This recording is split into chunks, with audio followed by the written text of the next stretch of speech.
Assalamualaikum warahmatullahi wabarakatuh. Perkenalkan, saya Muhammad Fahrozi, guru fikih di Madrasah Aliyah Ma'arif Budanaum Blitar. Hari ini Sabtu tanggal 10 Mei 2025, saya melakukan perekaman praktek video pembelajaran pada mata pelajaran fikih kelas 11 dengan materi wali nikah.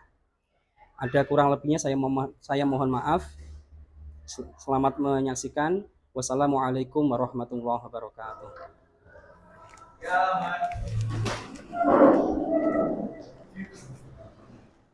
Assalamualaikum warahmatullahi wabarakatuh. Waalaikumsalam warahmatullahi wabarakatuh. Dulu Ustaz. Bismillahirrahmanirrahim. Selamat pagi anak-anak. Bagaimana kabarnya? Sehat semua ya? Alhamdulillah. Alhamdulillah. Nah, sebelum kita mulai pelajaran hari ini, alangkah baiknya kita awali dengan berdoa supaya nanti pembelajaran kita mendapatkan ilmu yang manfaat barokah fid dini wa dunya wa akhirah. Ya. Silakan ketua untuk memimpin doa. Doa mulai.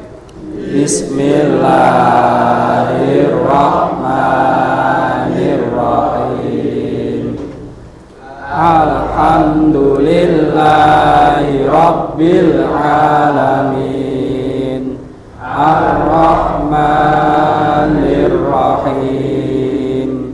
Maliki yaumiddin. Amin ya rabbal alamin. Alhamdulillah, seperti biasa, sebelum memulai pelajaran saya absensi dulu ya. Ahmad Ilham Ali Yusuf, Aditya Pratama, Ahmad Muhibbuddin Ridho Ashari, Ahmad Nuruddin Ghazali. Tadi ada yang izin ya, izinnya sakit. Nah, semoga nanti lekas sembuh ya. Nah, baik, sebelum kita mulai pelajaran kita hari ini ya, kalian cek dulu kebersihan dan kerapian kalian. Silakan dicek kerapiannya ya. Atau di laci bangku ada kotoran, ada sampah, silakan dicari dan dibuang. Amin. Ya. Selanjutnya, untuk meningkatkan, menciptakan rasa nasionalis ya, seperti biasa kita bersama-sama menyanyikan lagu Indonesia Raya ya.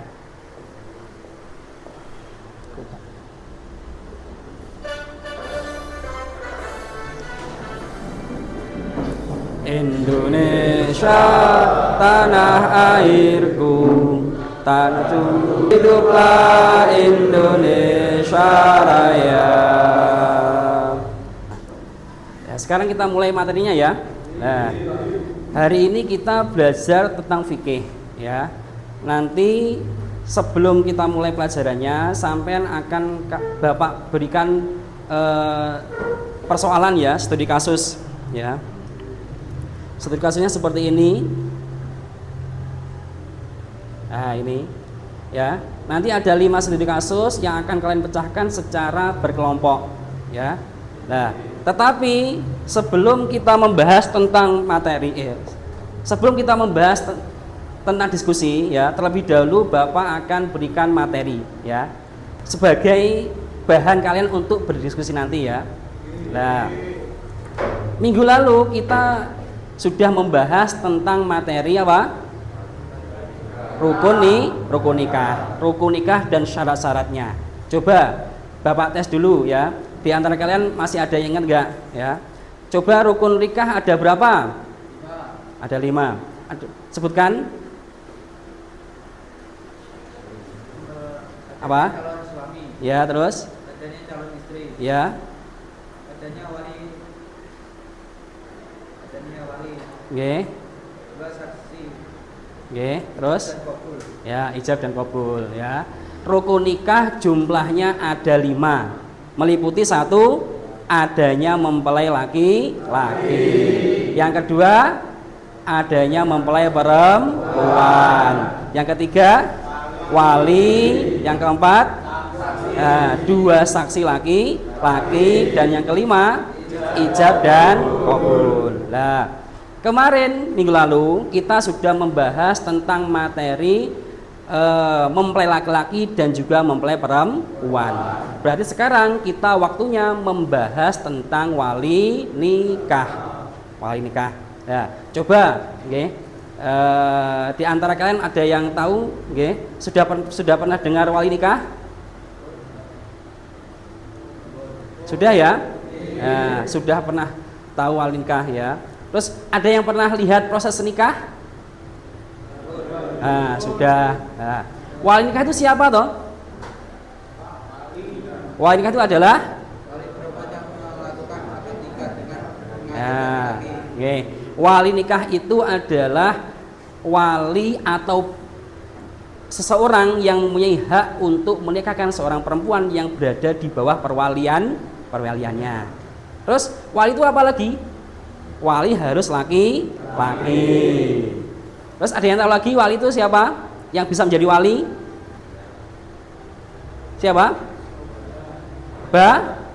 Bapak. Siapa lagi? Kakek. Siapa lagi? Saudara laki-laki. Lah, itu secara umum. Nanti kita bahas ya. Nah, baik anak-anak, sekarang kita masuk ke materi pembelajaran hari ini tentang wali nikah. Tetapi sebelum kita masuk ke materi, kalian harus mengetahui tentang apa tujuan kalian belajar tentang wali nikah ya. Coba silakan Nurudin dibaca tujuan pembelajaran hari ini. Nah, itu tadi pembelajaran kita hari ini ya. Jadi tujuannya satu, nanti sampean bisa menjelaskan pengertian dan dasar hukum wali nikah dengan mengaitkan dalil Al-Quran maupun hadis. Yang kedua, kalian nanti diharapkan bisa mengklasifikasikan atau mengelompokkan kategori wali ya, baik itu wali nikah, wali nasab atau wali hakim beserta urutannya. Yang ketiga, kalian ya nanti diharapkan bisa menganalisa sebuah studi kasus yang berkaitan dengan wali nikah berikut dengan solusinya. Dan yang keempat, kalian nanti bisa mempresentasikan hasil analisa kalian dengan jelas dan dapat menanggapi pertanyaan dari kelompok lain. Jadi itu tujuan pembelajaran kita hari ini tentang wali nikah. Nah, sekarang kita masuk. Sebelum kita mulai materi hari ini, kita untuk menambah semangat belajar, kita ice breaking dulu ya. Kita mumpung hari Sabtu memakai pramuka, kita ice breakingnya tepuk pramuka saja 2 kali. Yang semangat ya. 1, 2, 3.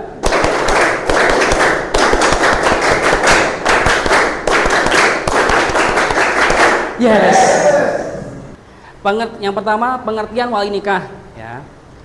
Wali nikah adalah seseorang yang mempunyai hak untuk menikahkan seorang perempuan yang berada di bawah perwaliannya.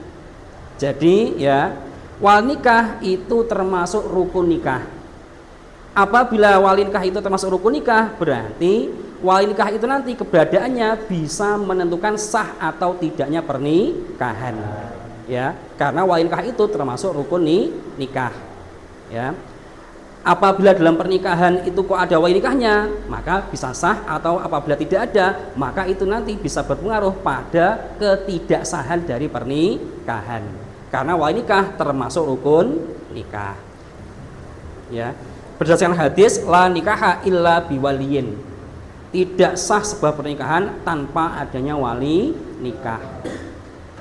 Nah, itu pengertian dari wali nikah. Kemudian tidak semua orang itu bisa menjadi wali nikah. Wali nikah itu nanti harus memenuhi syarat. Apabila tidak memenuhi syarat, maka seorang itu tidak bisa menjadi wali nikah. Syaratnya apa? Ada 6. 1. Agama Islam. Seorang wali nikah itu harus beragama Islam. Kita mengetahui bahwa rukun nikah itu ada 5. Gitu. Dari 5 rukun ini, yang 4 itu berupa atau berbentuk manusia, yaitu adanya wali nikah, adanya 2 saksi laki-laki, terus adanya mempelai perempuan, adanya mempelai laki-laki. Nah, semua orang yang terlibat dalam akad pernikahan itu harus beragama Islam. Apabila ada salah satunya saja yang tidak beragama Islam, itu nanti bisa menyebabkan pernikahannya tidak sah. Makanya wali nikah itu harus beragama Islam. Yang kedua, wali nikah itu syaratnya harus laki-laki. Harus laki-laki. Perempuan tidak bisa menjadi wali nikah. Ya. Yang ketiga, merdeka atau memiliki kekuasaan, memiliki wewenang. Wewenang kepada siapa? Wewenang kepada anak perempuannya atau perempuan yang dijadikan yang berada di bawah perwaliannya. Dan yang keempat, berakal. Oke. Yang kelima, baligh. Berarti nanti ya, baligh dan berakal ini nanti adalah dua hal yang apabila dikombinasikan menjadi sifat mukallaf.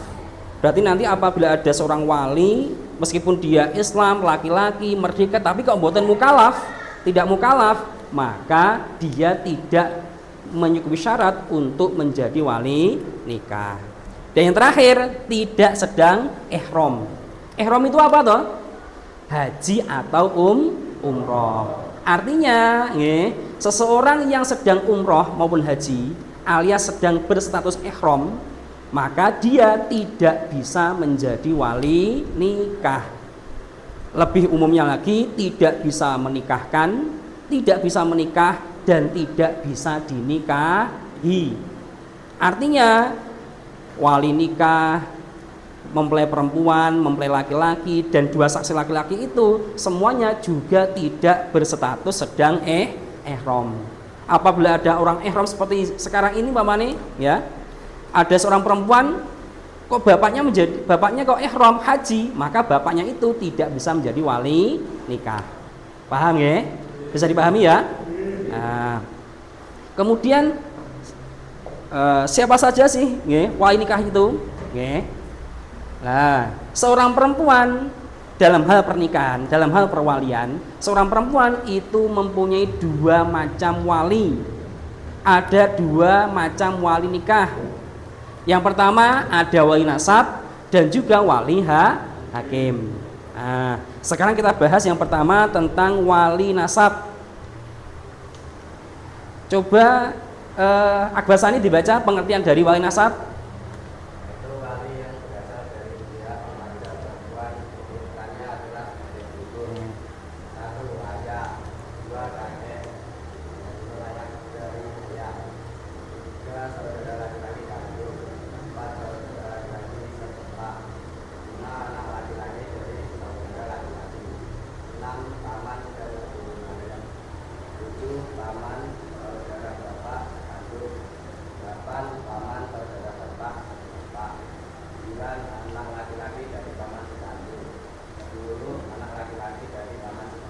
Nah, itu tentang wali nasab. Wali nasab, ya, saya jelaskan, saya perkuat. Wali nasab adalah wali yang berasal dari pihak keluarga perempuan. Oke. Nah, meskipun wali nasab itu adalah wali yang berasal dari keluarga, tetapi tidak semua anggota keluarga dari pihak perempuan itu bisa menjadi wali nikah. Paham ya? Sama itu, oke. Anggota keluarga mahram perempuan yang bisa menjadi wali nikah itu hanya bisa diambil dari jalur laki-laki. Urutannya seperti ini. Ada ayah, kakek, saudara laki-laki sekandung, saudara laki-laki sebapak, dan seterusnya. Ya. Nah, 10 wali nikah nasab ini itu apabila seorang perempuan, bapak atau kakeknya itu pernah menikah lebih dari satu.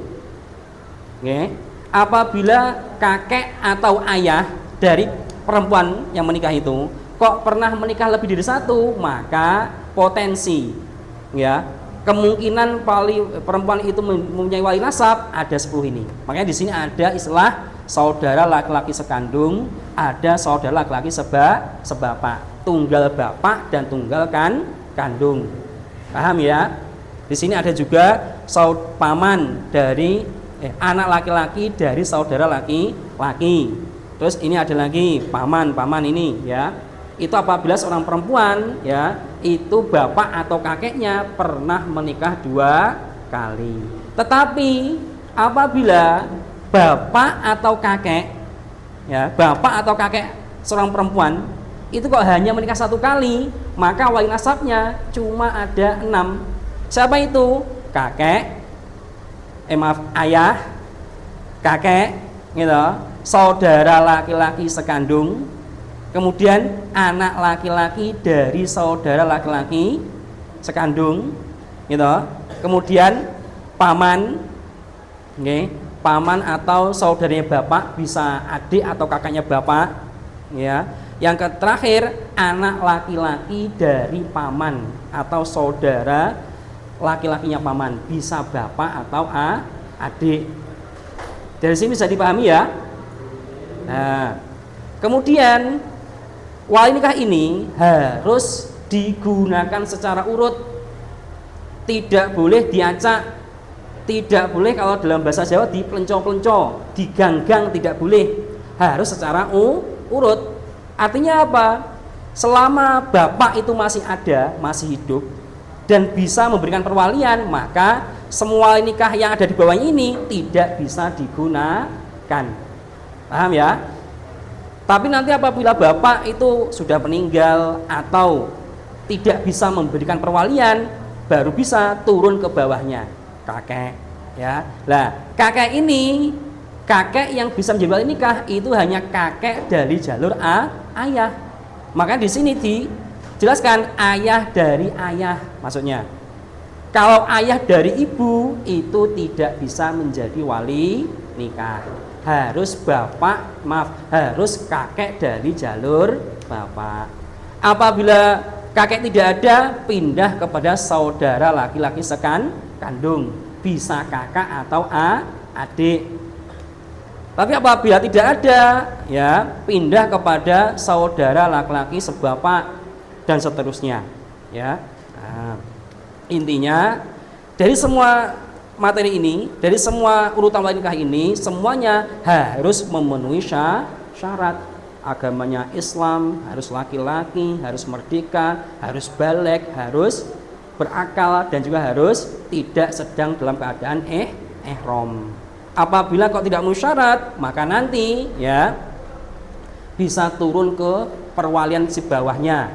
Atau apabila umpamanya ada seorang perempuan itu tidak mempunyai wali nasab sama sekali, yatim piatu, ketika dia akan menikah tidak punya wali nasab, tidak punya bapak, tidak punya kakek, tidak punya saudara laki-laki, otomatis juga tidak punya anak laki-laki dari saudara laki-laki, nggak punya paman, nggak punya misanan atau sepupu.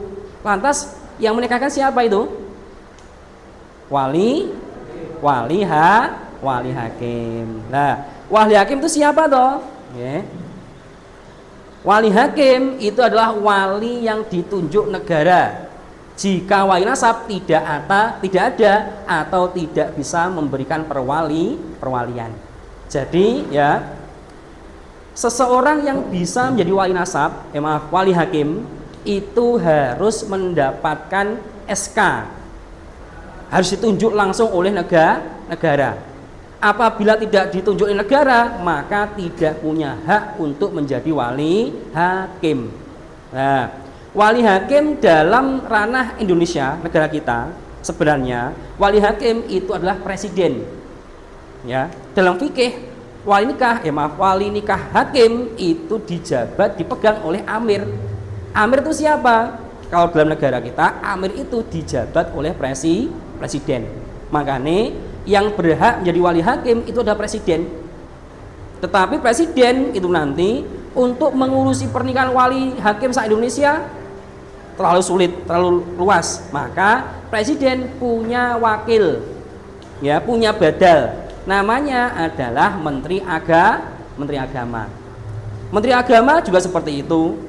Untuk mengurusi pernikahan se-Indonesia itu masih sulit. Maka nanti punya badal lagi. Siapa itu? Kepala Kantor Kementerian Agama di tiap provinsi. Umpamanya Jawa Timur cuma satu, ya, kepala Kemenak tingkat provinsi. Satu provinsi itu sudah terlalu luas, masih terlalu luas. Jika kesulitan, maka turun lagi kepada kepala kantor Kemenak di tiap kabupaten. Satu kabupaten, satu kota madya seperti Blitar ini ya, cuma satu. Siapa itu? Seseorang yang sekarang ini menjabat sebagai kepala kantor Kemenak tingkat Kabupaten Blitar. Satu Blitar masih terlalu luas, maka yang paling bawah itu adalah kepala kantor urusan agama di tiap kecamatan. Seperti kita kecamatan Udanawu, maka satu Udanawu itu yang bisa menjadi wali hakim cuma kepala kantor Kemenak, kantor KUA, kantor urusan agama. Nah, yang namanya wali hakim itu nanti ya baru bisa digunakan. Seorang perempuan itu baru bisa menggunakan wali hakim apabila ada dua kondisi. Apa itu? Apabila wali nikah tidak ada, meninggal, atau ada tapi tidak bisa memberikan perwalian. Contohnya seperti ini, ya. Contohnya seorang perempuan tidak ada wali nasab. Berikutnya ya, di samping wali nasab itu nanti punya hak mujibir, kadangkala wali nasab alias atau seorang bapak itu nanti ya, itu mempunyai sifat adol ya, adol membacanya. Adol itu apa? Adol itu apa? Yaitu wali yang enggan atau tidak mau menikahkan anak perempuannya. Ada anak perempuan ingin menikah dengan laki-laki pilihannya, tapi bapaknya tidak setuju dan tidak mau memberikan perwalian. Itu namanya wali adol, wali yang membangkang, wali nikah yang tidak mau memberikan perwalian.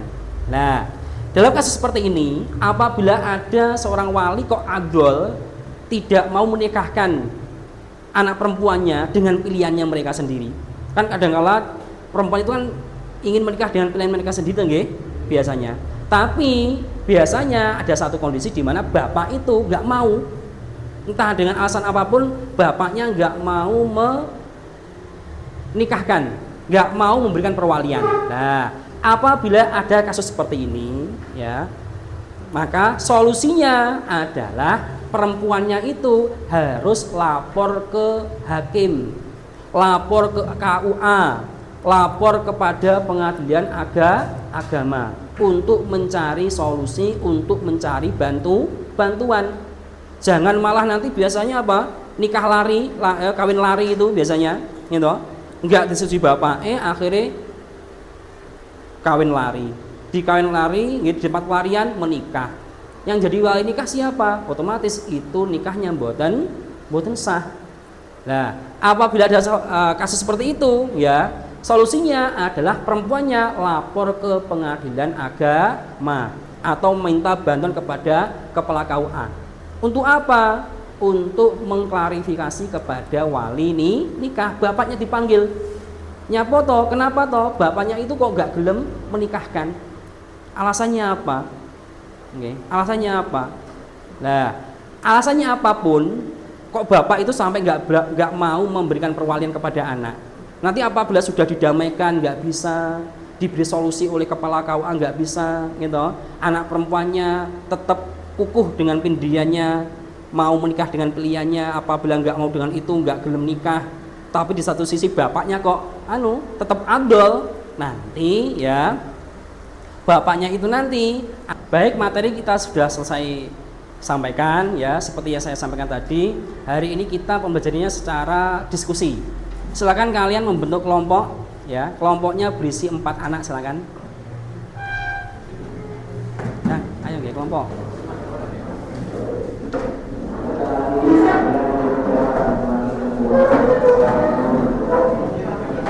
Ayo, berhadapan kelompoknya.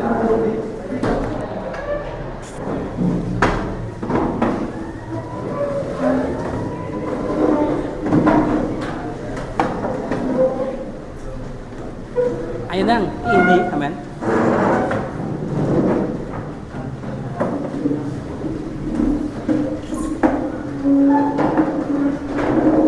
Oh ya.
Baik ya, kalian semua sudah menerima EKPD ya?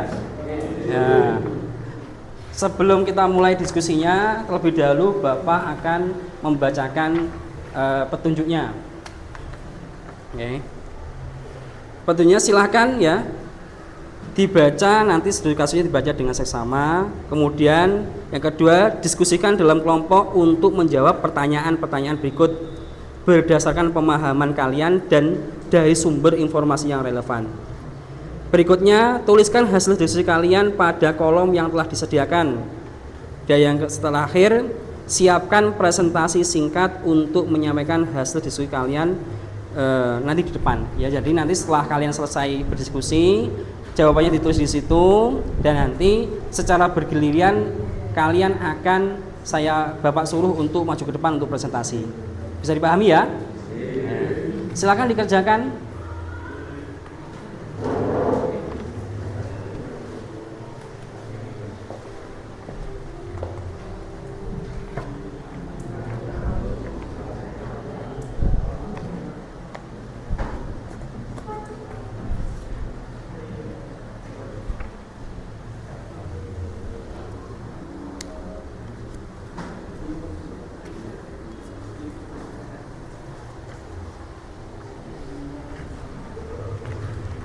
Nanti apabila kalian menemukan kesulitan, silahkan jangan sungkan-sungkan bertanya ya.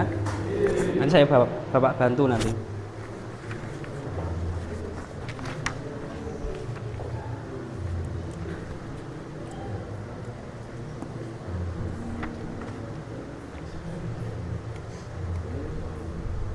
Ditulis ya. Tulisan.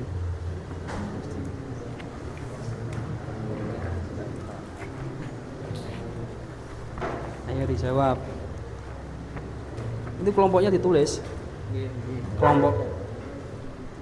Yes. Jawabannya kelompoknya.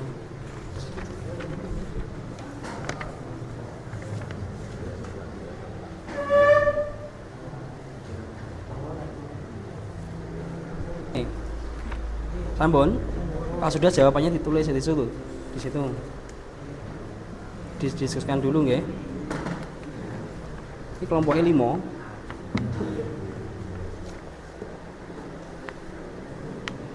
Ini ada 5. Oke. Sudah ditulis namanya? Nah, ya didiskusikan dulu, monggo. Dibaca dengan sungguh-sungguh nggih.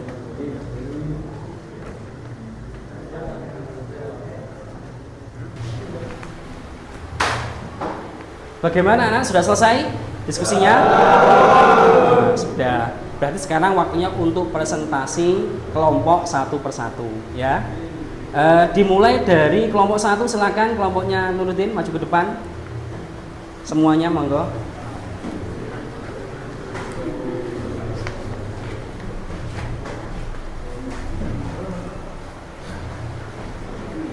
Silakan diperkenalkan dulu kelompoknya. Assalamualaikum warahmatullahi wabarakatuh. Waalaikumsalam warahmatullahi wabarakatuh. Dari kelompok 1 akan melakukan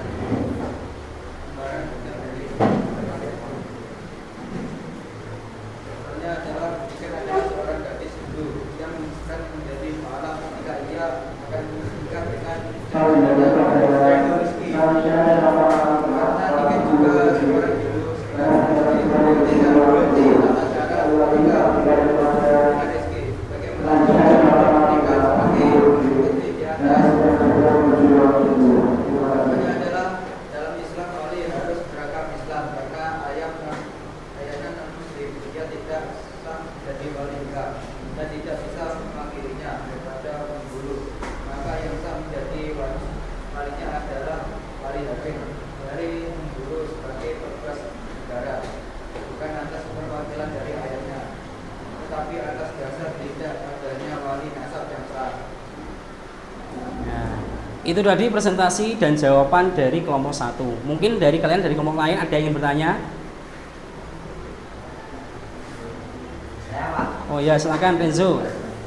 mengapa Bapak Tiket tidak bisa menjadi wali nikah, sedangkan Bapak bisa menjadi wali nikah secara nasab? Ya, bagaimana jawabannya? Karena dalam Islam wali nikah itu memiliki syarat, salah satunya syarat adalah beragama Islam. Dari kasus ini wali nikah berada di non Muslim. Oh ngoten? Ya. Jadi tadi jawabannya mengapa kok bapaknya Niken itu nggak bisa menjadi wali nikah? Karena bapaknya Niken itu non muslim. Memang benar bapak itu bisa menjadi wali nikah secara nasab, tetapi ada syaratnya. Wali nikah itu harus beragama Islam. Sedangkan dalam kasus ini bapaknya Niken itu non muslim, ya. Otomatis dia tidak bisa menjadi wali nikah. Kalau nggak bisa menjadi wali nikah, otomatis juga tidak bisa memberikan wakil, ya, tidak bisa menjadikan wakil wali nikah. Ngoten nggih? Yes. Ada yang tanya lagi mungkin? Ngoten. Kita berikan tepuk tangan untuk kelompok 1.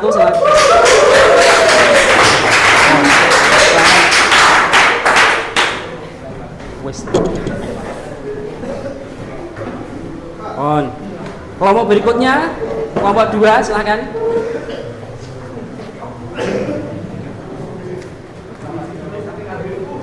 Ayo Nang.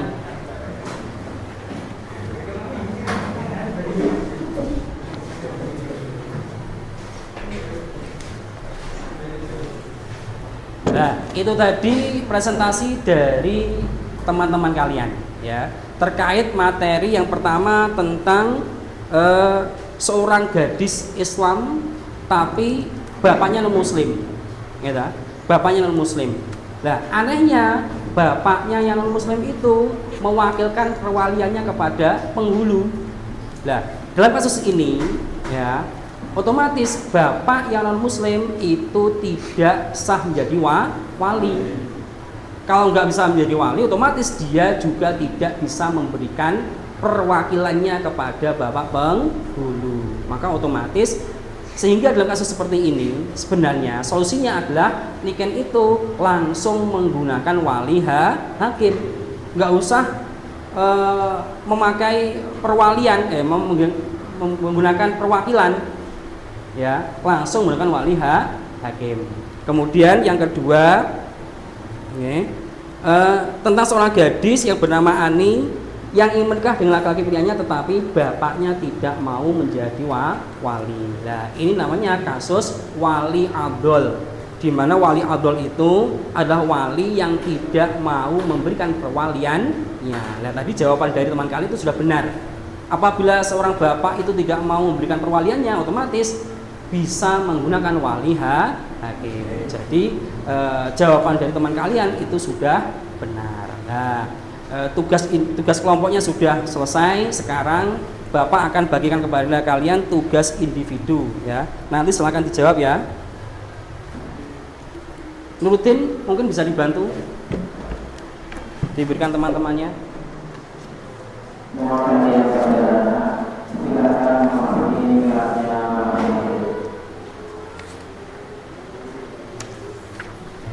Semua sudah menerima, ya? Ini. Nah, di sini ada di tugas individu kalian itu ada 3 macam pertanyaan. Ada pilihan ganda, ada isian singkat, dan ada uraian agak panjang. Silakan dijawab sesuai dengan kemampuan kalian. Silakan dijawab. Kamu belum? Ayo nanti dijawab.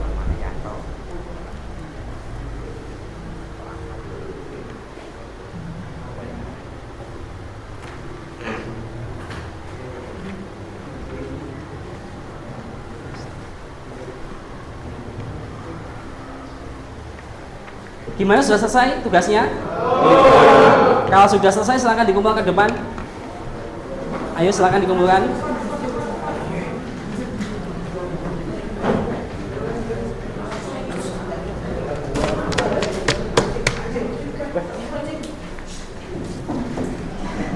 Alhamdulillah anak-anak, pembelajaran hari ini sudah selesai, ya. Mungkin sebelum kita tutup proses belajar hari ini, ya, Bapak ingin bertanya, apakah ada materi yang belum kalian pahami? Oh ya, silakan Bagas ingin bertanya. Teman saya menikah, Bapak saya ada, tetapi yang menikahkan kok Bapak penghulu, sedangkan tadi Bapak menjelaskan selama wali nasab itu ada wali hakim tidak bisa digunakan. Itu bagaimana Pak? Oh ya. Jadi Bagas ini ada kasus ya, kakaknya menikah. Ya. Ketika kakaknya menikah itu bapaknya ada. Tapi yang dia bingungkan loh, bapaknya ada tapi kok yang menikahkan adalah bapak penghulu.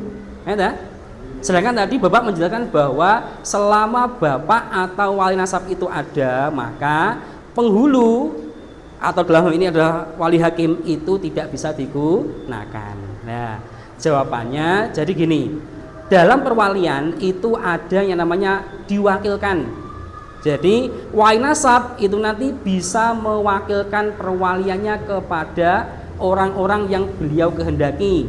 Biasanya orang-orang yang dikehendaki menjadi wakil wali nasab itu adalah seperti penghulu, kepala KUA, tokoh agama, bapak kiai, tokoh masyarakat atau yang lain-lain. Nah, orang-orang yang menjadi wakil wali nasab itu nanti harus terlebih dahulu diminta oleh wali nasab, dalam hal ini bapak, untuk menjadi wakil wali nikah.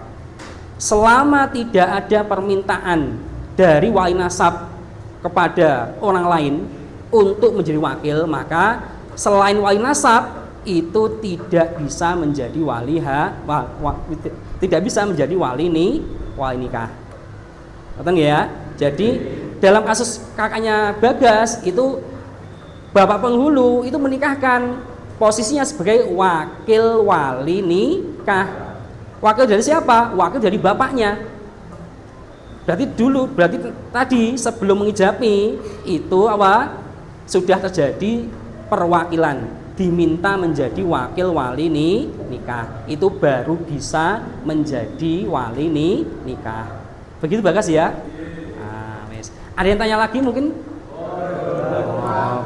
Ya. Alhamdulillah ya, pembelajaran kita hari ini sudah selesai. Semoga apa yang kita pelajari hari ini bisa menjadi ilmu yang barokah, manfaat di dunia wa akhirah. Nah, sebelum saya tutup ya, minggu depan kita masih membahas tentang rukun nikah ya. Kita sudah mempelajari tentang mempelai laki-laki, sudah mempelajari tentang mempelai perempuan. Hari ini kita sudah mempelajari tentang wali nikah. Berarti tinggal 2 rukun yang belum kita pelajari, yaitu apa? 2 orang saksi laki-laki dan juga ijab dan qabul. Makanya nanti di rumah ya, untuk persiapan pembelajaran minggu depan silakan ya, kalian baca buku paket kalian tentang 2 saksi laki-laki dan juga ijab dan qabul. Nah, kita akhiri pelajaran hari ini dengan doa ya. Silakan Nuruddin dipimpin teman-teman untuk berdoa. Doa mulai. Bismillahirrahmanirrahim. Al-asri innal insana lafi khusrin illa alladziina amanu wa amilus sholihati wa tawassaw bil haqqi wa tawassaw bis sabr. Rabbana atina fid dunya hasanah wa fil akhirati hasanah wa qina adzabannar. Walhamdulillahi rabbil alamin. Assalamualaikum warahmatullahi wabarakatuh.